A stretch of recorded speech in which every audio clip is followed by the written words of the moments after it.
नमस्ते।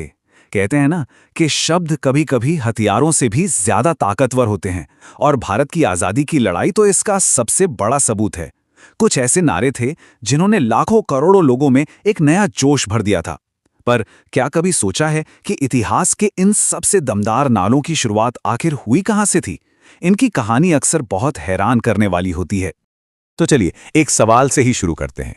जब हम नारा सुनते हैं इनकलाब जिंदाबाद, तो सबसे पहले किसका चेहरा दिमाग में आता है? भगत सिंह का ही, है ना? लेकिन क्या ये नारा असल में उन्होंने ही बनाया था? और यहीं पर कहानी में एक दिलचस्प मोड़ आता है। ये नारा इनकलाब जिंदाबाद असल में 1921 में एक कवि और स्वतंत्रता सेनानी मौलाना हसरत मोहानी ने दिया था। लेकिन इसे क्रांति की आवाज, एक धधकती हुई आग बनाया भगत सिंह ने। तो ये एक आइडिया के सफर की कहानी है कि कैसे एक विचार किसी एक के जहन में पैदा होता है और किसी दूसरे की आवाज पाकर हमेशा के लिए अमर हो जाता है। और बस यहीं से शब्दों की असली ताकत समझ में आने लगती है। देखिए, नारे ये सिर्फ कुछ शब्द नहीं होते, ये अपने आप में क्रांति, बलिदान और पहचान की पूरी पूरी कहानी समेटे हुए होते हैं। तो सवाल यह है कि एक नारा आखिर करता क्या है? सीधी सी बात है, वो मुश्किल आइडियाज को आसान बना देता है, अलग अलग सोच के लोगों को एक ही मकसद के लिए जोड़ देता है, और सबसे जरूरी बात, मुश्किल से मुश्किल वक्त में हिम्मत देता है।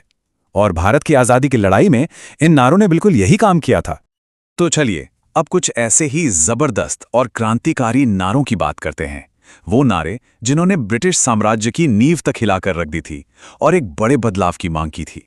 सरफरोशी की तमन्ना अब हमारे दिल में है, देखना है जोर कितना बाजुए कातिल में है। वाह, ये लाइनें सिर्फ शायरी नहीं है, ये तो बलिदान की भावना का दूसरा नाम है। और यहां भी कहानी में एक ट्विस्ट है। ज्यादातर लोगों को लगता है कि ये लाइनें क्रांतिकारी राम प्रसाद बिस्मिल की हैं, और इसमें कोई शक नहीं कि उन्होंने ही इन लाइनों को अमर बनाया। पर असल में इसे लिखा था बिहार के एक कवि बिस्मिल अजीमाबादी ने, जलियांवाला बाग हत्याकांड के ठीक बाद।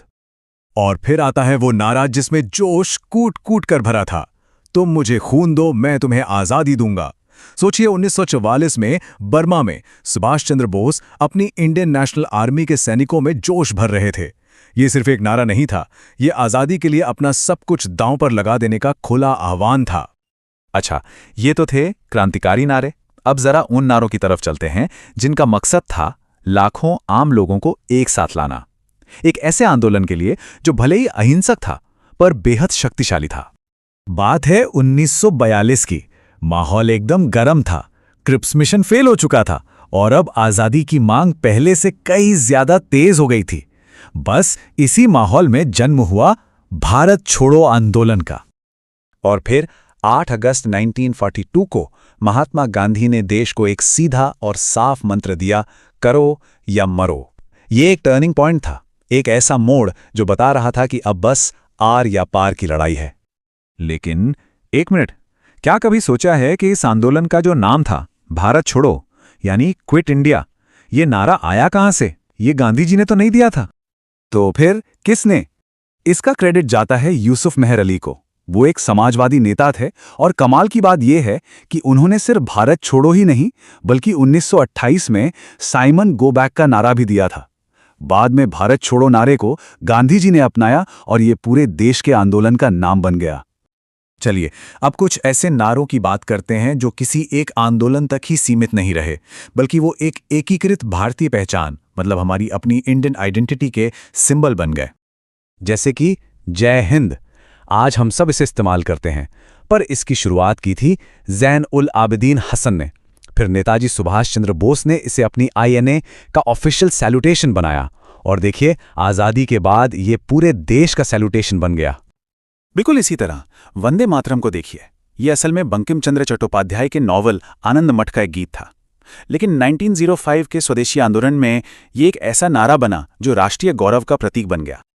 और आखिर में एक और बहुत ही दिलचस्प किस्सा, स्वराज मेरा जन्मसिद्ध अधिकार है और मैं इसे लेकर रहूंगा। ये सुनते ही नाम याद आता है बाल गंगाधर तिलक का, है ना? पर स्वशासन यानी सेल्फ रूल का ये आइडिया, ये भावना सबसे पहले नरम दल के नेता गोपाल कृष्ण गोखले ने जाहिर की थी। तो इन सभी कहानियों से हम क्या सीखते हैं? यही कि एक नारे की असली ताकत सिर्फ उसे बनाने वाले में नहीं होती, बल्कि उस आवाज में भी होती है जो उसे करोड़ों लोगों तक पहुंचाती है। दोनों मिलकर ही उसे शक्तिशाली बनाते हैं। तो एक बार फिर से देखें, हर जबरदस्त नारे के पीछे एक नहीं बल्कि दो कहानियां हैं। एक उसे गढ़ने वाले की और दूसरी उसे अमर बनाने वाली आवाज की। तो मतलब सबसे जरूरी बात यह है कि नारे ये जिंदा आइडियाज की तरह होते हैं। पैदा तो ये किसी एक के दिमाग में होते हैं, पर इन्हें असली ताकत और जिंदगी तब मिलती है जब लाखों लोग इन्हें अपनी आवाज बना लेते हैं। और यहीं पर एक सवाल मन में आता है कि आज के दौर के वो कौन से नारे हैं जिन्हें आने वाली पीढ़ियां याद रखेंगे, और जब वो इन नारों को याद करेंगी तो इनके पीछे कौन सी छिपी हुई कहानियां खोज कर निकालेंगी। सोचने वाली बात है ना।